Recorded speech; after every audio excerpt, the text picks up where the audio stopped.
So our next speaker is Dr. Paula James. So Dr. James is an adult hematologist in Kingston. She's the medical director of the Inherited Bleeding Disorders Clinic and Women and Bleeding Disorder Clinic, in southeastern Ontario. She's a researcher involved in von Willebrand disease and several aspects of bleeding disorders. She's a current clinical co-chair of the ASH, ISTH, WFH, NHF, VWD guidelines. Our presentation is entitled Bleeding Assessment Tool in Caring for Women with Bleeding Disorders, What's New for Patients and Clinicians. Thank you, Christine. Can people hear me okay at the back? Yeah? Okay, good. Thank you to Rochelle and the planning committee for inviting me to be here today. It's really an honor to be amongst this group of presenters and to have the opportunity to talk to you about some things that I care about a lot. We'll start with my disclosures.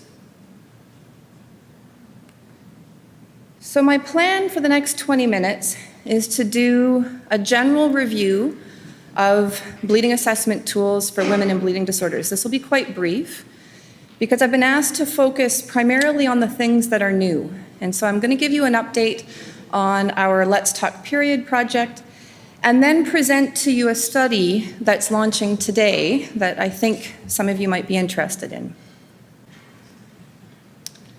So we've heard about this already from Dr. Winikoff, that the prevalence of inherited bleeding disorders is estimated by the World Federation of Hemophilia to be about 1 in 1,000. And that means that there are 36,000 Canadians with an inherited bleeding disorder. And if you look at the Canadian Hemophilia Registry, there are about 4,000 Canadians registered, which means that about 32,000 individuals are out there with an inherited bleeding disorder that go unrecognized, that have not been diagnosed. And I would be willing to wager that the majority of those are women.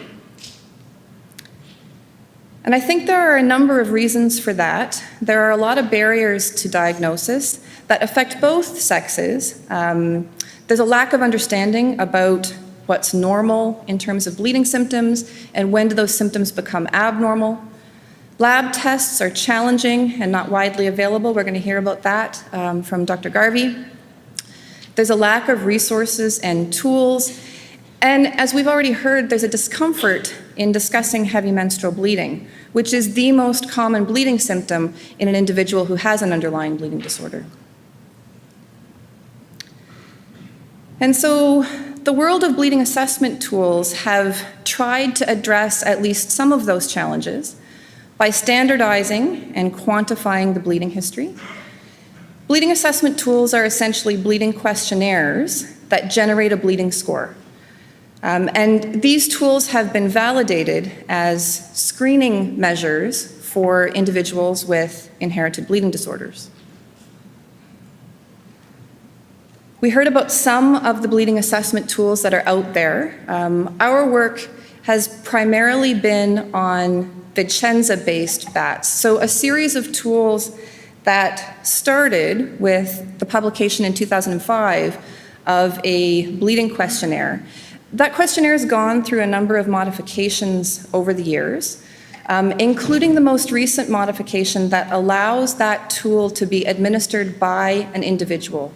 So up until that point, an expert had to sit with a patient and ask questions about bleeding to interpret the answers and to come up with a bleeding score. The self-BAT allows an individual to do that on their own. And so this is a tool we published in 2015. To develop it, we went through a number of rounds of optimization and revision to be sure that the tool was accurate, and that gave us the same bleeding score that we would get if an expert administered a bleeding assessment tool. And then we used this in my clinic to see how well it worked as a screening tool for von Willebrand's disease. And so you can see that in females, in women, the sensitivity is excellent. This tool picks up all individuals who have von Willebrand's disease. The negative predictive value is very high as well. If you look at in the middle, when we include the men in the analysis, the sensitivity and the negative predictive value are lower. And that's understandable given that men have less opportunity to bleed. They're subjected to less hemostatic challenge, and so a tool that's based on bleeding symptoms isn't going to be as effective in that population. Personally, I don't think that's a problem when the goal really here is to pick up individuals who are undiagnosed, and as I said, I think the majority of those are women. So in order to make the self-BAT widely available, we started a project a couple of years ago called Let's Talk Period. And we had a couple of goals with this project. One was to provide general education about bleeding and about inherited bleeding disorders, and the other was to make the self-BAT freely and widely available to anybody who was interested in using it. And so if you look at the top, there's a link to the self-BAT on, this is the home page of the website. And so if you click on that, you end up with a launch into a series of questions that you answer about bleeding symptoms. And at the end of taking that test, you get your bleeding score with an interpretation of whether or not the symptoms you've experienced are normal or abnormal, and with some advice about going to see your physician to discuss that problem further, and with a printout that you can take with you to inform the discussion. And I'm really pleased at this meeting to announce that we've just launched the French version of the self-BAT. And I want to acknowledge the generous and collaborative support of the Canadian Hemophilia Society, who funded the development of the French version, specifically Chantal Raymond, and also Dr. Catherine Vizina, who's going to be doing some work to validate this now that it's become available. So this is live now if you're interested in having a look.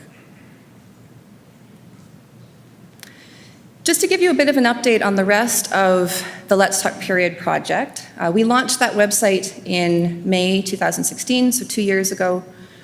As of a couple days ago, just over 35,000 page views had occurred, and a little over 3,300 individuals have taken the self-BAT, with a little over 1,800 of those having abnormal bleeding scores. That number has been pretty consistent from the very beginning. And clearly, over half of individuals having abnormal bleeding is not reflective of the general population. So we are certainly attracting a group of people to this site that have bleeding symptoms and that are interested in getting further assessment of that. We've also been very surprised by the global outreach of the project, and website hits have come from 128 countries to date. We launched a Facebook page that matches the website. This went live a couple of months after the website in September of 2016. We've got a little over 1,300 followers, and the Facebook reach, which is a measure of the number of people who've seen content that you've posted, is over 230,000. And so I always say this is not Kardashian level, but has always impressed me in terms of the appetite that's out there for this kind of information.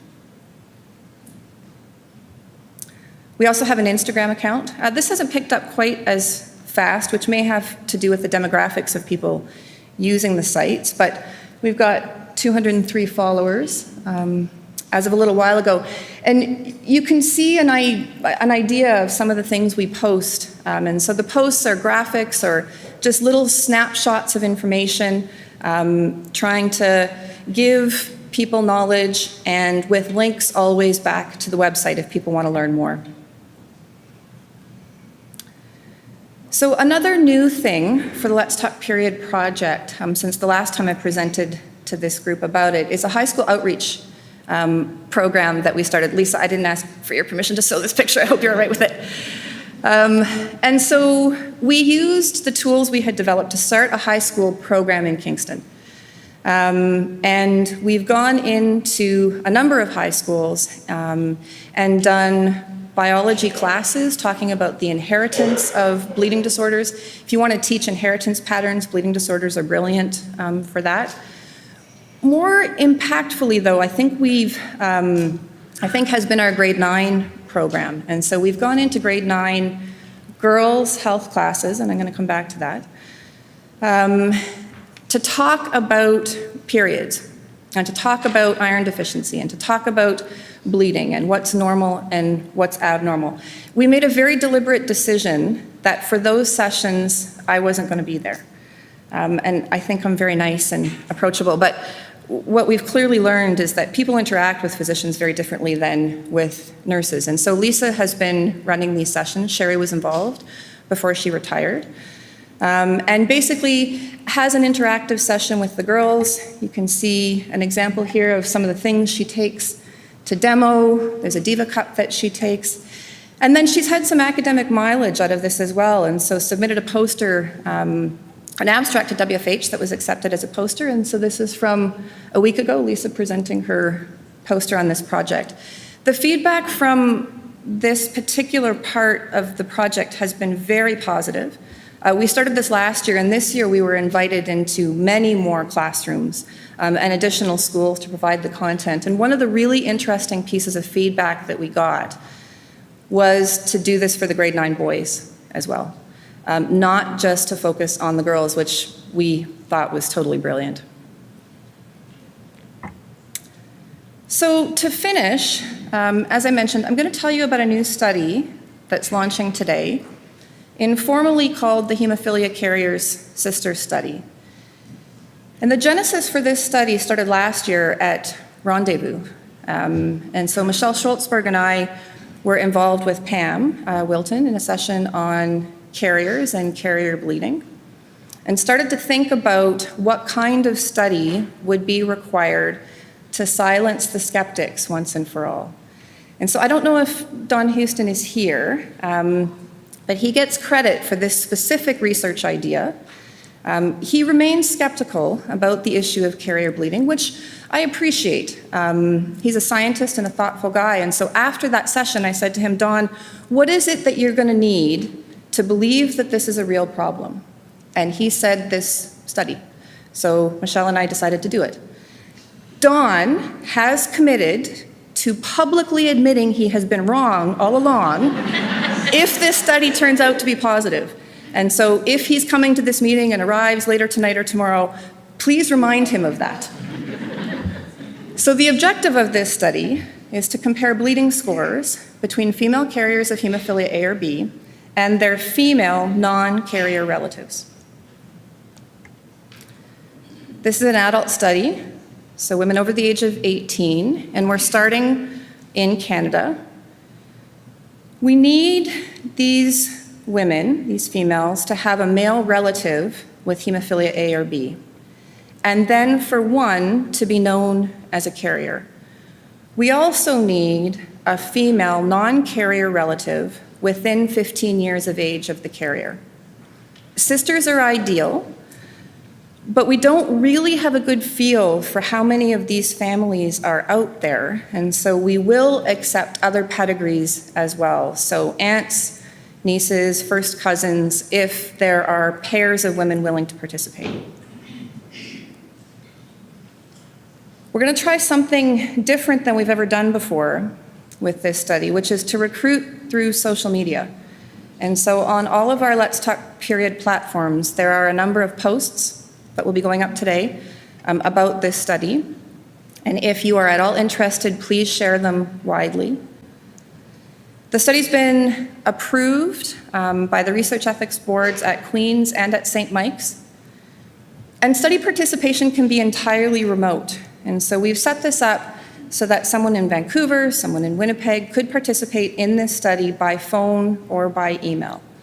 And we were really pushing this actually with our own REB, which is very progressive and wonderful. But when we explained to them what we were interested in doing, they felt that this was ethical for us to do it this way. And so we will be getting telephone consent to participate. At the moment, if you're involved with the St. Mike's Clinic, we need written consent, but they're asking for an amendment on that. The ISTH BAT would be completed over the phone.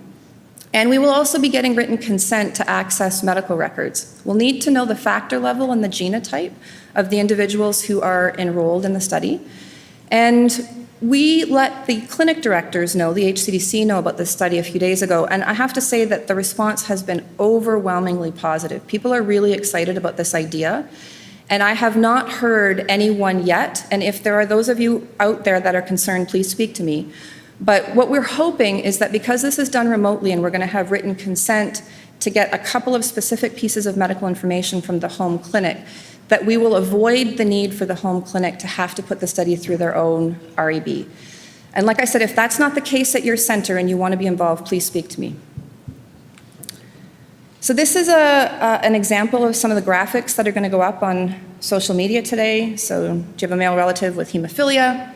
Are you a carrier? Do you have a female non-carrier relative? Are you interested in being in the study? And if you are, you need to just get in touch with us. And so Julie Grable, if you can wave your hand, Julie, sorry.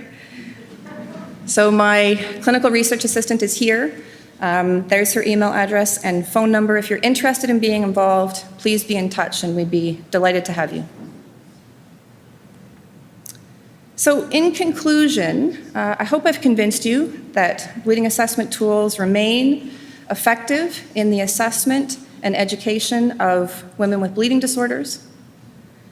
And I want to acknowledge all of the people who've been involved in the projects I showed you about. So the Let's Talk Period team, Schmooze Media, who is the social media company that we work with from Toronto, who've done a fabulous job of helping us generate content. The fact that the main person who we work with at Schmooze is Margaret Rand's daughter is not at all relevant for the recommendation that I'm giving you about how awesome that company is. We also work with Troon Technologies, which is a Kingston-based company that are our web developers, and our funding has come generously from CSL Behring up to this point. And then I've listed the folks involved with the hemophilia carrier study, including Dr. Dawn Houston. And I just have one last slide that's related, but also not. I promised Christine Lee I would show this today. And so I've had the pleasure in the last year of being involved in co-editing a textbook on women and bleeding disorders. I wrote a chapter along with Sarah O'Brien from the US in this textbook on women and bleeding disorders. There's a chapter from Dr. Manuel Carqueo and Vanessa Busco from Sick Kids on the management of the newborn, and many other chapters, including a really wonderful chapter that was written by women from developing countries on what their experience has been like with women and bleeding disorders, and I think it's the highlight of the book. It's in production right now and should hopefully be available within the next couple of months. I'm going to stop there. Thank you for your attention.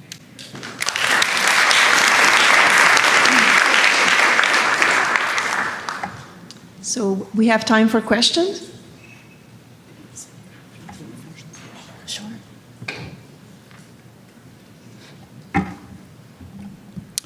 I'm David Lilligrat from Kingston. Hi, David. We never see each other, except when we're at meetings like this. So Paula, that was wonderful as usual. Thank you. I think you know as much about bleeding assessment tools as anyone. And so the question I have is really a generic one about, there are many different BATs available. So could you comment on whether you need to be using the same BAT as everyone else? And secondly, in women who mainly have problems with genitourinary bleeding, are there other tools that we should be using in cooperation with regular BATs? Yeah, thanks, David. So the first question is, there are a lot of BATs out there, and I recognize that that can be confusing. That slide I showed with the arrow and the evolution of the Chenzabased BATs, those tools are all very similar. And so honestly, I don't think it's worth stressing about which one of those you're going to use. If you overlay the scoring systems on top of each other for those tools, and there's actually a table that does that Julie put together on our website, it's like 90–95% similar. And there are some subtle differences in the way they're scored, but they're quite similar. And so my advice would be to pick the one that's going to work best for your setting. In my clinic, we've actually started to use the self-BAT in the waiting room. And so for patients who are coming to see me for the first time, they get an iPad while they're in the waiting room and they fill out the self-BAT, and then Julie gives me the information before I see them. I confirm that with an expert-administered BAT while I'm doing my assessment, but in an abbreviated fashion. So I think the Chenzabased bats, what made sense about them to me when we started this was that they try to make this objective. And so it's based on seeking medical attention and having treatment for symptoms, which is great in a developed country, doesn't work in developing countries. And so that needs to be acknowledged, because your score for epistaxis hinges on, did you seek medical attention for a nosebleed? Well, if your closest emergency room is 6 hours away, it's a useless question. And so they are, I think, very specific for a specific kind of medical environment. The second part of your question is very important. Are there other tools we should consider? Absolutely. And so I actually had a big table in this talk listing many other tools, and I took it out in the interest of time. Rochelle touched on some of them. So there are menorrhagia-specific tools that I think absolutely need to be considered by this audience. The PBAC is one of them. And so Rochelle's right that it might be for a specific patient or a specific kind of clinic. We need something that's a bit more integrated to ideally get at everyone. And so I think we need some future thought and work on that to figure out what's ideal. That was a long answer, sorry. Oh, Mariana, hi. We see each other more than I see David, but yes, hi. I'm Mariana Silva, also from Kingston. Very quick question. For the carrier study, which by the way I think is really very interesting, will you take adolescents, because you said for the controls, because you said it's a 15-year gap, so I can see, that might be an issue. You might have a sister that is 16 or 17, so had you thought about that? That's a great question, Mariana, and actually I hadn't specifically thought that through. So Julie and I will ponder that and talk to our RAB. I suspect there may be, well, and obviously your thoughts on this I'd be very interested in knowing, but maybe we set some kind of a lower, yes, like a pediatric limit, like 14 or 12, I don't know. Yeah, maybe people we'll who've talk already after had and see what you think. Yeah. But So I take your point, if you've got a 23-year-old, then would you accept somebody who's 16 as the control? Exactly. Great question. And secondly, for the controls, are you going to get access to their chart as well, or is it only the patients? Yeah, yes, and so we need consent for that too. For the controls as well. Exactly. Thanks. Yeah, because the consent, the control has to actively be a participant. So has to phone Julie, has to do the bleeding score over the phone, and has to also give us consent. Yes. George. Riva, Montreal. Paula, you started by saying that there are 4,000 women who are registered and you are expecting 36,000. So there's a big gap to bridge. Now, you presented an interesting project to bring women to the hemophilia treatment centers, but I believe that there are probably many subjects who are diagnosed, but are diagnosed by general hematologists out there. And those ones most probably will not come to our attention because they have their diagnosis and they have their doctors, but unfortunately probably do not have the proper setup to take proper care of. So do you have any suggestion or ideas on how to bridge this other gap? Yeah, it's a really important comment, George, and thank you for that, because the 4,000 number or 4,400 from WFH, I acknowledge that it probably is lower than really those who have been diagnosed in Canada. Those are the ones that have come to our attention and have been registered. So that's an important point. Because I do think that there are people who've been diagnosed at the level of primary care and who never make it through to us. I agree very much with your second point, which is I'm not sure that's the best practice. And you know, all of us see this, simple things like the management of iron deficiency. It makes me nuts how often I see that problem ignored. It has got to be the simplest thing we deal with in medicine, a cheap, widely available diagnostic test, a low ferritin, nothing else does that, you're iron deficient. And then you replace it. And the number of times that we see that not happening, I think is such a problem. So how do we get those women into our clinics is what you're really asking. That's a tough one. I mean, I think we have to make ourselves known and available. I think we have to be clear what the benefits would be to primary care and to patients. We don't want to be seen as stealing patients, but rather acting collaboratively with primary care physicians. And so I think we really do need to strengthen the connection between our clinics and primary care and try to open up that highway.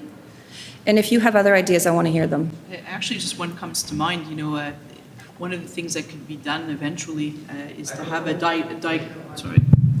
One of the things that could be done eventually, I was thinking, could be a diagnostic algorithm for family practice and saying, if you have a patient with iron deficiency, think about this. Like a simple, just a one-page diagnostic algorithm, I think would be very helpful, just as one of many ideas.